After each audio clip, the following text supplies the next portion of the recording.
did, and things are finally starting to calm down a little bit today. As you may have seen this morning, there was some sunshine out there, but it's kind of cloudy right now, and those clouds will be moving out as we head throughout the rest of the day today. Again, we did have some clouds this morning, but the sun is starting to peek through here, and we'll have some sunny skies as we head into the afternoon hours as well. But temperatures today are going to be on the cooler side, only topping out around the lower 60s. We're at 58 degrees right now in Cedar Rapids. And again, as we head throughout the day tomorrow, it's going to be another beautiful day. It's going to be a little bit warmer with temperatures in the mid 70s and lots of sunshine as well. But tomorrow night is when things start to change. So we have some storms and rain on the way.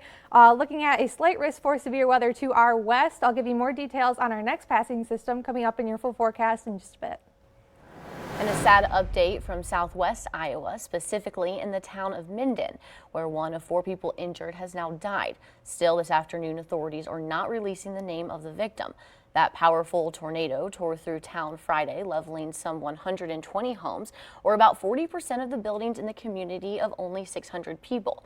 The Des Moines Register reports 3 others have been injured during the cleanup process, but nothing serious. The National Weather Service in Omaha began to survey the damage yesterday, and we expect to get our first report on the estimated intensity of the tornado sometime around 3 p.m. today.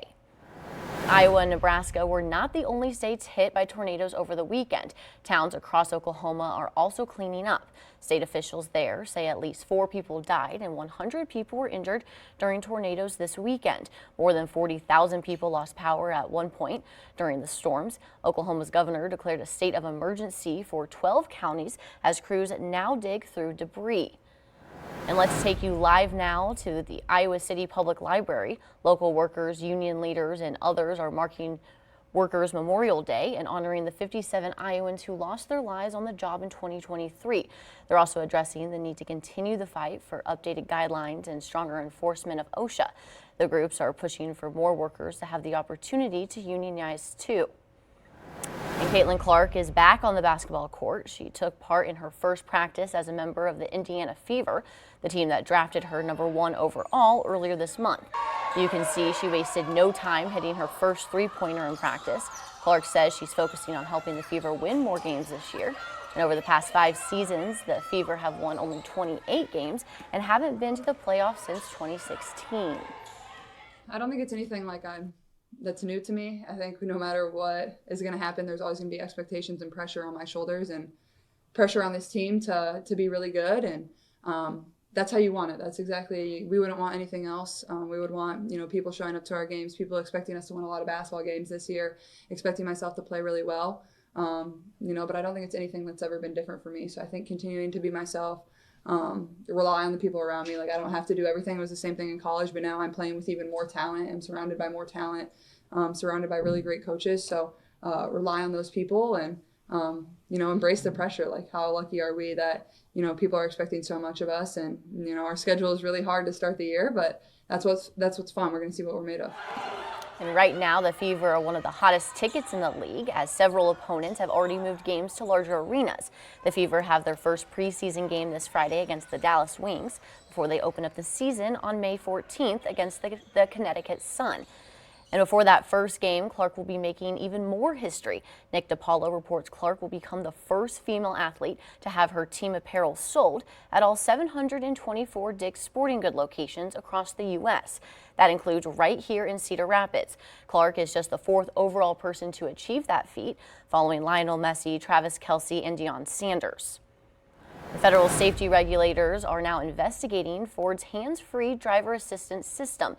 The National Highway Traffic Safety Administration is looking into Blue Crews after 2 deadly crashes involving stationary vehicles. They're looking at the systems in the 2021 to 2024 Ford Mustang Mach-E models. Blue Crews is only available on certain roads and uses a camera-based monitoring system to determine driver attentiveness. The NHTSA investigation comes just days after federal safety regulators announced it closed its investigation into Tesla's autopilot system. The pressure is mounting on the Biden administration to clamp down on Iran after the regime's recent attacks on Israel. But depending on how President Biden responds, it could have a big impact on oil prices and potentially how much you pay for gas at the pump. Iran's 3 million barrels a day is about 3% of the global supply. More sanctions could drive up crude prices worldwide as the summer driving season nears. Prices are hovering around $90 per barrel, according to AAA. The national average gas price is $3.65 per gallon. In Iowa, the average for a gallon of gas is $3.25. And pro-Palestine protests are popping up at more universities across the U.S. Now schools are under even more pressure to respond to the protests because graduation season is underway. Today is the last day for classes at Columbia University in New York, where the campus movement began. Protesters want their universities to cut ties with Israel and are calling for a ceasefire. A UCLA official reports incidents of violence between pro-Israel and pro-Palestine demonstrators yesterday.